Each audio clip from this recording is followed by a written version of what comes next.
And he began again to teach by the seaside.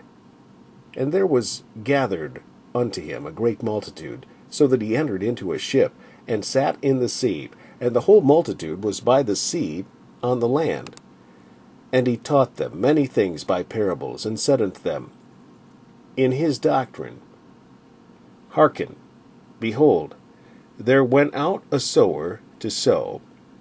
And it came to pass, as he sowed, some fell by the wayside, and the fowls of the air came and devoured it up. And some fell on stony ground, where it had not much earth, and immediately it sprang up, because it had no depth of earth.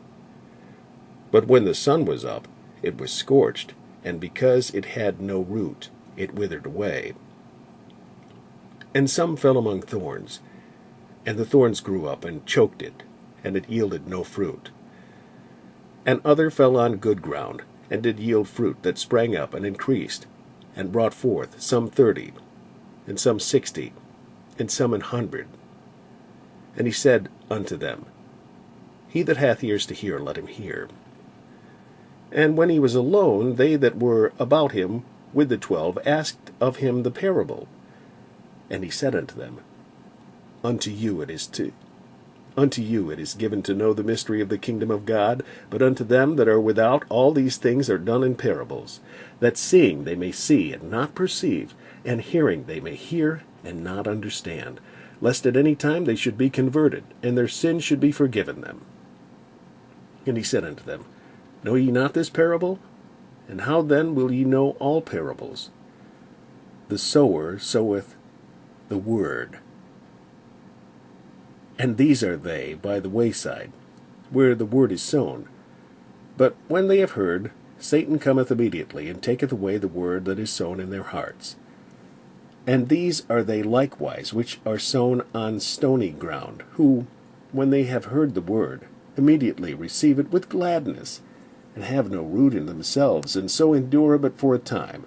Afterward, when affliction or persecution ariseth for the word's sake, immediately they are offended. And these are they which are sown among thorns, such as hear the word, and the cares of this world, and the deceitfulness of riches, and the lusts of other things, entering in, choke the word, and it becometh unfruitful. And these are they which are sown on good ground, such as hear the word, and receive it, and bring forth fruit, some 30-fold, some 60, and some 100. And he said unto them, Is a candle brought to be put under a bushel, or under a bed, and not to be set on a candlestick?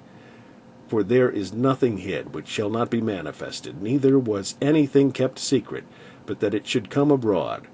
If any man have ears to hear, let him hear.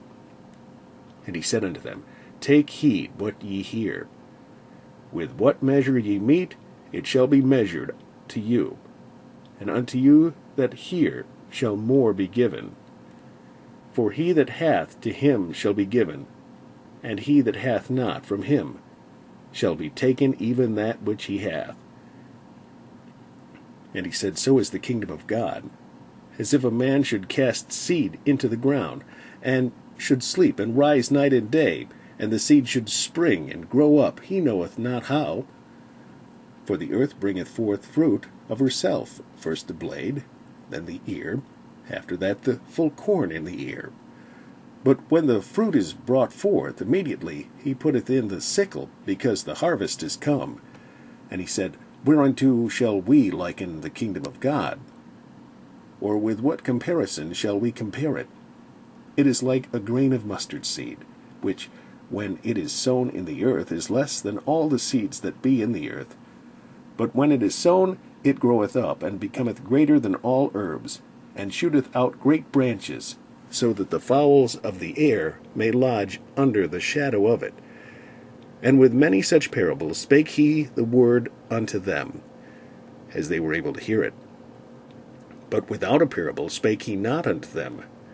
And when they were alone, he expounded all things to his disciples. And the same day, when the even was come, he saith unto them, Let us pass over unto the other side. And when they had sent away the multitude, they took him even as he was in the ship, and There were also with him other little ships, and there arose a great storm of wind, but the waves beat into the ship, so that it was now full. And he was in the hinder part of the ship, asleep on a pillow. And they awake him, and say unto him, Master, carest thou not that we perish? And he arose and rebuked the wind, and said unto the sea, Peace, be still. And the wind ceased, and there was a great calm.